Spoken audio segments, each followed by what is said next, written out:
Parce que chaque semaine qui commence est un nouveau départ, j'avais envie de vous lire une histoire. Alors je vous propose le bijou comme un bisou. Il était une fois les légendes de l'opale. L'opale concentre tant de couleurs, de formes et de légendes. Elle peut être noble ou boule d'air, d'or ou de feu et même arlequin. Elle peut être blanche, bleue, noire et même orange, tout en concentrant dans ses feux les éclats de toutes les gemmes. Pline l'Ancien écrit dans son Histoire naturelle. En elle, lui la douce flamme de l'escarboucle, la pourpre brillante de l'améthyste, le splendide vert marin de l'émeraude, le jaune d'or de la topaze, le bleu profond du saphir et ainsi, toutes les couleurs y chatoient en une incomparable mosaïque. Et bien sûr, l'opale rassemble toutes les légendes, les bénéfiques comme les maléfiques. Le mot opale vient du sanskrit upala qui signifie gemme ou pierre précieuse. En latin, le mot est opalus et en grec opalios qui signifie justement pourvoir un changement de couleur. Les plus anciennes traces d'opale ont été trouvées dans la Virgin Valley en Amérique sur des objets rituels provenant d'Éthiopie et datés de 4000 ans avant Jésus-Christ. Autrefois, les opales provenaient de l'Égypte, de l'Inde ou d'Arabie Saoudite. On en trouve aussi au Brésil, Guatemala, Honduras, Indonésie, Japon, Mexique, Russie, États-Unis, mais c'est aujourd'hui l'Australie qui produit 90% des opales vendues dans le monde grâce au géologue allemand Johann Menge qui trouva les gisements en 1849. La multitude de couleurs de l'opale crée un imaginaire lié au ciel depuis la nuit des temps. Les aborigènes appellent l'opale « serpent de l'arc-en-ciel », car en marchant sur l'arc-en-ciel pour descendre sur terre, le Dieu créateur aurait donné au sol chacune des couleurs à chacun de ses pas. La légende hindoue raconte que Brahma, Shiva et Vishnu convoitaient la même femme. Elle implora l'Éternel de la protéger, alors il la changea en nuage. Pour la reconnaître parmi les nuages, Brahma le teinta de bleu, Shiva le colora en rouge et Vishnu lui donna la couleur dorée du soleil. Alors l'Éternel la déposa sous la terre où elle devint l'opale. En Orient, l'arc-en-ciel est appelé arc de nuages. Il est constitué de 4 couleurs, le rouge, le jaune, le vert et le bleu. Chaque couleur est associée à un élément. L'opale qui concentre toutes ces couleurs est pour les orientaux une encre d'espérance qui incarne à elle seule les vertus de toutes les pierres précieuses. Et dans la culture arabe, les légendes racontent que ce sont les éclairs qui sont emprisonnés dans l'opale. Comme l'arc-en-ciel est souvent assimilé au chemin du ciel, l'opale qui concentre cette symbolique a longtemps été l'apanage des chefs et des dirigeants. En Grèce et dans le monde romain, elle était considérée comme un puissant porte-bonheur et les bâtons des généraux romains étaient parés d'opale pour assurer la victoire. Par ailleurs, le jeu des couleurs est nommé iridescence. Cette racine étymologique traduit une autre croyance dans le pouvoir de l'opale par rapport à l'œil et à la vue. Les anciens, notamment, l'employaient contre les maladies des yeux et appelaient l'opale ophtalmos, donc la pierre des yeux. Chez les Grecs, l'opale viendrait des larmes de joie versées par Zeus au moment de sa victoire sur les Titans. Depuis lors, les Grecs lui attribuent aussi des pouvoirs de clairvoyance et de prophétie. Le poète Orphée écrivait dans son Péryliton « Je dis que les dieux aiment aussi l'opale qui a la peau semblable à celle d'un jeune enfant. Elle guérit les yeux faibles et qui versent trop facilement les larmes, en la mêlant avec de la myrrhe qui répand une bonne odeur et avec la lépidote qui brille par ses écailles blanchissantes. Ainsi mélangées, elles t'apprendront les biens et les maux que réserve mystérieusement l'avenir. »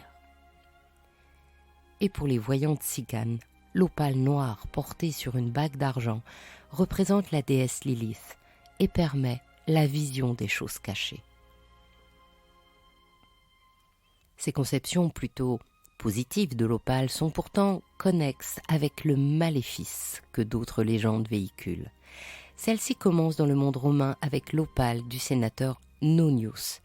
Il était connu à Rome pour posséder une collection de bijoux et de pierres précieuses impressionnantes, dont la plus remarquable était une opale, la plus belle jamais vue jusque-là. Quand l'empereur Marc-Antoine voit cette gemme extraordinaire, il décide aussitôt de l'offrir à Cléopâtre. Mais malgré les nombreuses et généreuses propositions de l'empereur, le sénateur refuse de céder sa gemme. Connaissant bien l'obstination et le caractère impérieux de Marc-Antoine, Nonius a dû s'exiler à Alexandrie pour échapper aux foudres de l'empereur et garder son opale. Au Moyen-Âge, Robert Ier le Magnifique, duc de Normandie et père de Guillaume le Conquérant, se faisait aussi appeler Robert le Diable.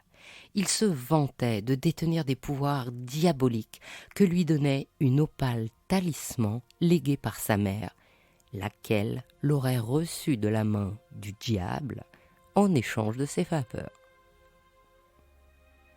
Paru en 1829, le roman de Sir Walter Scott, Anne de Gerstein ou la fille des brumes, ancra la légende de l'opale maléfique. Le roman raconte que le jeune baron Hermann d'Erlmein héberge un mystérieux visiteur contre la connaissance des plus secrets mystères. Et puis ils font un pacte. L'enseignement occulte sera dorénavant délivré par la fille du visiteur et le baron s'engage à l'accueillir, mais à ne pas en tomber amoureux sous peine d'être le dernier descendant de sa lignée. Lady Hermione arrive. Une jeune et belle femme portant le costume persan et dont le rose était la couleur dominante.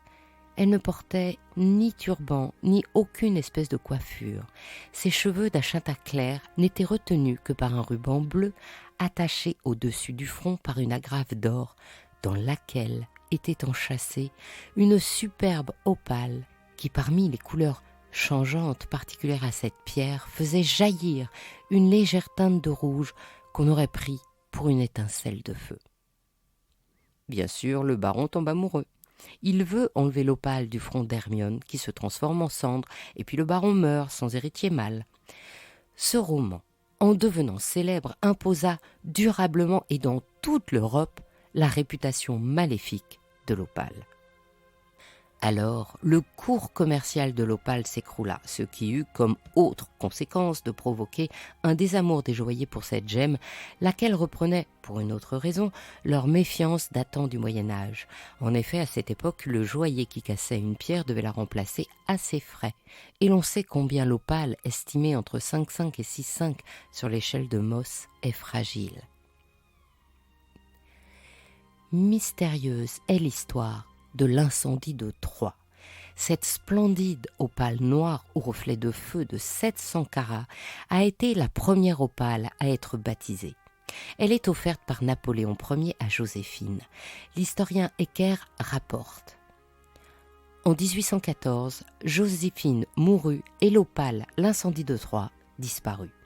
Elle semblait alors perdue à jamais et pourtant, 100 ans plus tard, cette même pierre apparut brusquement en Autriche, après avoir été acquise par la ville de Vienne. Mais par quels moyens ? Cela reste secret. Les responsables du gouvernement de la ville l'appréciaient tellement que même lorsque la capitale autrichienne connaissait de graves difficultés financières, immédiatement après la Première Guerre mondiale, ils ont refusé de la vendre. L'incendie de Troie a de nouveau disparu lors de la Seconde Guerre mondiale et n'a jamais refait surface depuis. L'impératrice Eugénie possédait une grande opale de Hongrie de 77 carats, achetée par Louis XVIII, portée par Charles X lors de son sacre, épargnée par la vente des bijoux de la couronne. L'impératrice pensait quand même qu'elle portait le mauvais œil. Pour la reine Victoria, c'est tout l'inverse. Elle a probablement été la souveraine qui aimait le plus les opales. C'est sous son règne que les gisements d'opales en Australie ont été découverts et exploités. Le prince Albert lui offrit en 1853 un diadème d'opale créé par la maison Garrard, inspiré des pièces que la reine Victoria avait reçues pendant son mandat d'impératrice des Indes. La tiare a été transmise à sa belle-fille Alexandra, princesse de Galles, qui a remplacé les opales par des rubis birmans. La reine Élisabeth II appréciait tout autant les opales. Pour son mariage en 1947, elle reçoit la broche Opal Spray de RSL Australia. 7 ans plus tard, le gouvernement australien lui offre une parure en palladium et diamant comprenant la célèbre opale Andamooka de 203 carats.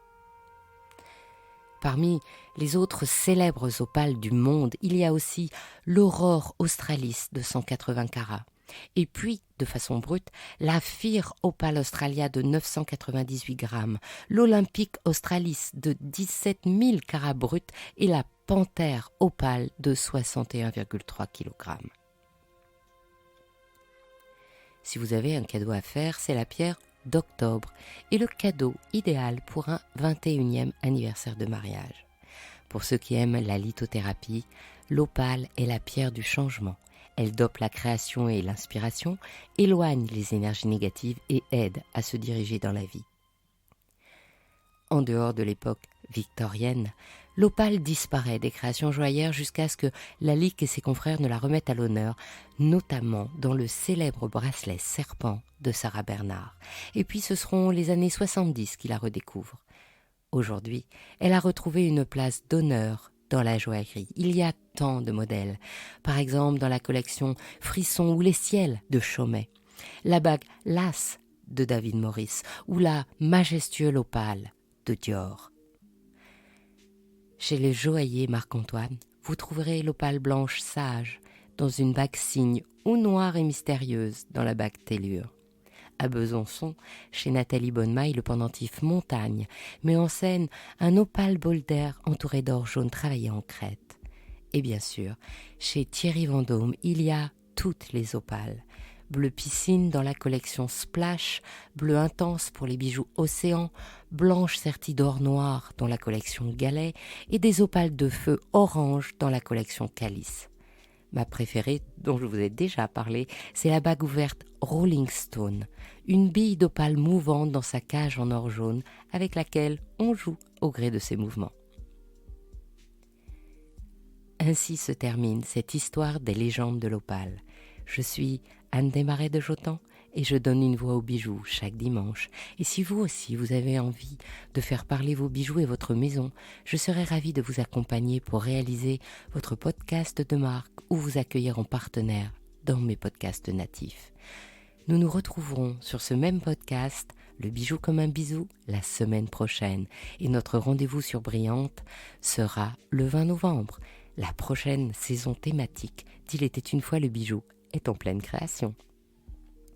Pour ne manquer aucun de nos rendez-vous du dimanche autour du bijou, abonnez-vous à chacun de ces 3 podcasts sur votre plateforme d'écoute préférée. Mettez des jolis commentaires, des étoiles et surtout partagez l'épisode. C'est ce qui permet de toper le référencement des podcasts.